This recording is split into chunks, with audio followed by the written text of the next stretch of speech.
Giants clubhouse with J.D. Davis. Giants, I'll say third baseman, but third baseman, first baseman, hitter.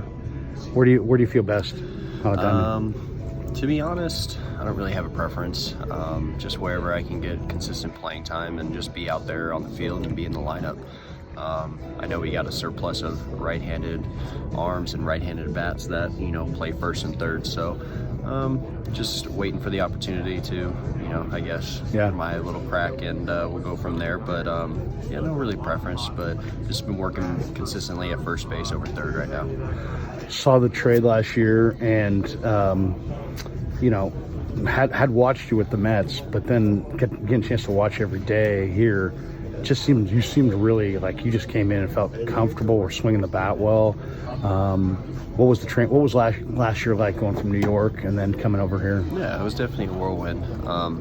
Going through the first time of having an injury and going through a surgery, going through it mentally and emotionally, kind of getting out of that in the past.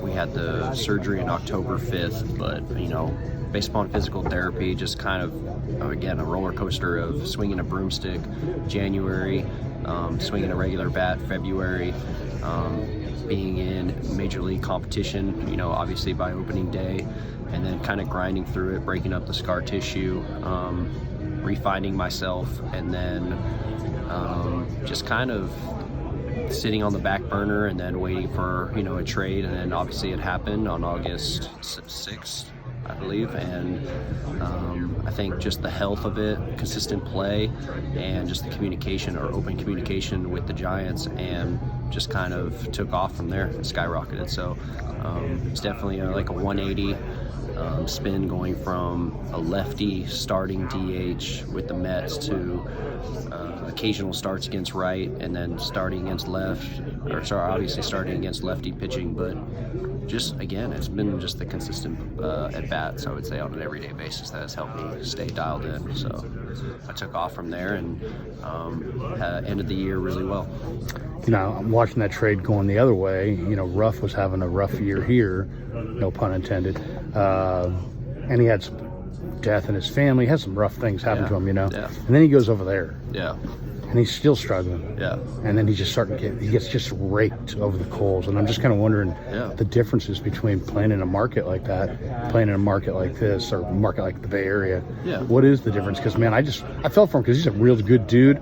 Here, the media was kind of easy on him.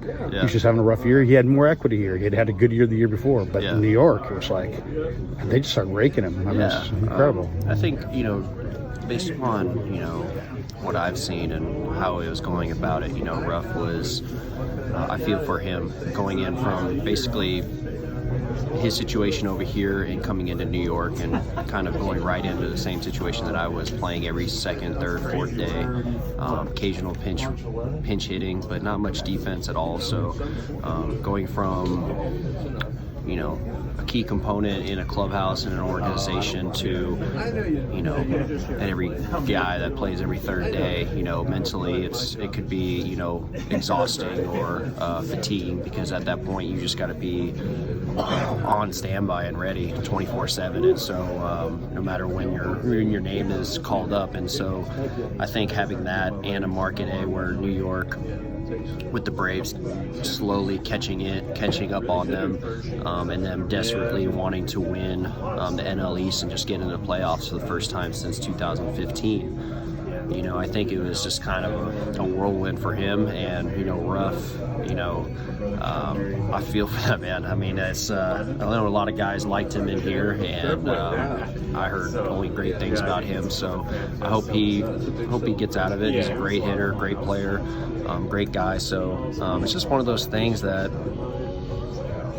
it's bad timing, I guess. I don't know. It's just a tough place to play if you're not doing well.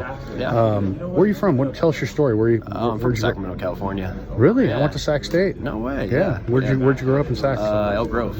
Yeah. Did you play at Elk Grove? Yeah, Elk Grove High. They have Jacob Gatewood, and he's younger. Jacob Gatewood. He's in the minors maybe still. Yeah, but we had a consistent guys. We had that Jake Rodriguez guy. He was a baller. We had David Freitas, who was up in in the big leagues. I mean, we've had Dom Nunez over in the Cubs.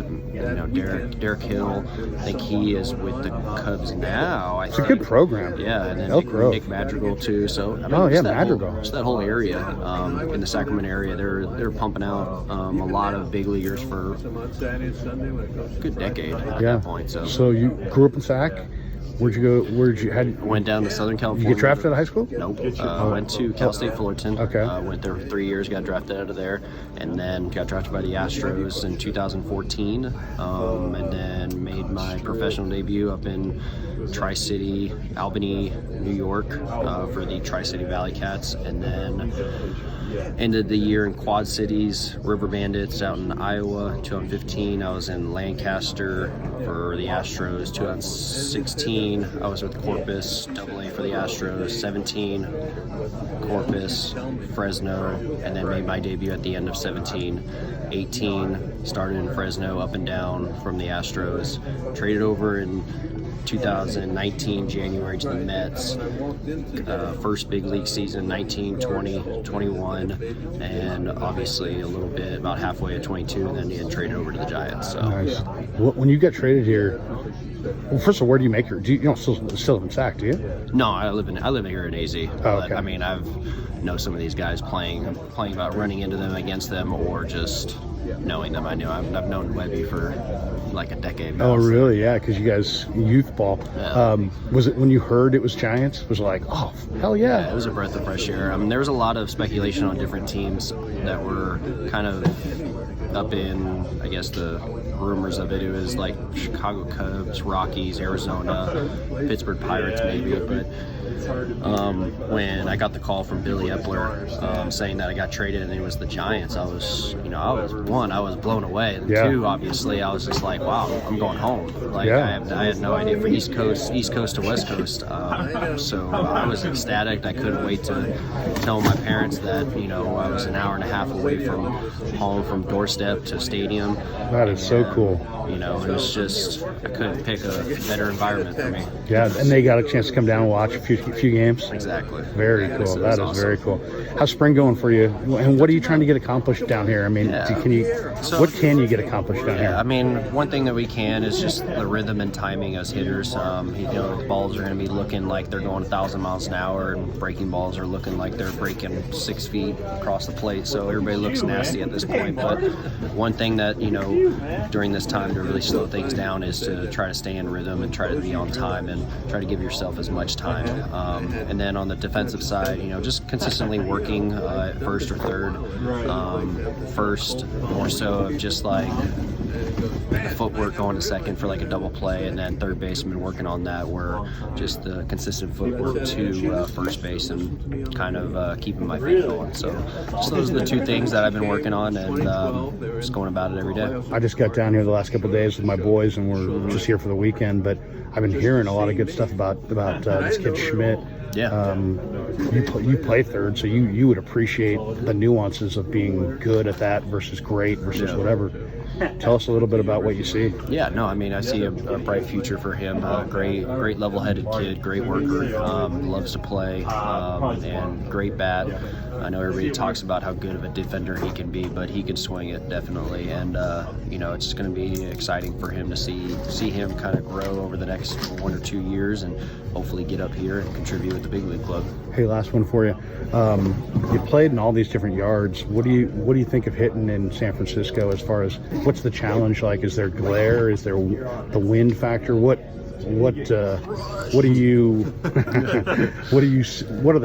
How does that a different challenge than some other spots? Yeah, I mean, definitely it's a bigger ballpark than the norm.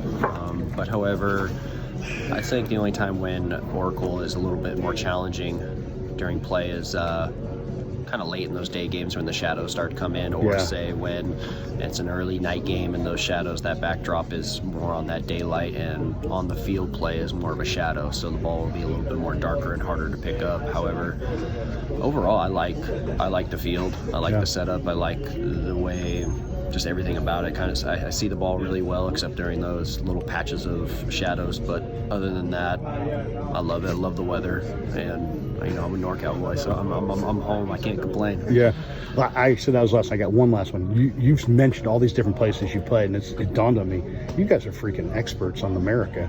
Give me your favorite little town in the country you've been in. Man. Is there one that you said, like, man, I like that place, I'd be there, I'd go back there? Oh man, it's kind of like all over the place, but I mean, starting out from Davenport, Iowa. I was there in Quad Cities. That's a great place to play.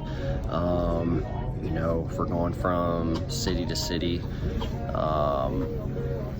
Visalia, I know that's just south of Fresno, but that was a great place, being close to home. If we're going in AA, oh man, Northwest Arkansas, that was the place to be. That was a great stadium. Even Corpus too. I mean, Corpus was great, but it just felt like it was like a hot air blow dryer in your face 24/7. Yeah. But AAA, being out there, I think it was like the Cubs, Iowa Cubs. That was fun. And then Tacoma up there with Seattle. That was a great place. It's just south of Seattle. Safe to say you've been around. Yeah, I mean, I can go on forever about what place and where to eat and all that stuff. So I'm getting the wrap-up signed. I'll let you go, man. Good luck to you this year, and it was a pleasure getting to know you. Hey, thank you. JD Appreciate Davis. it.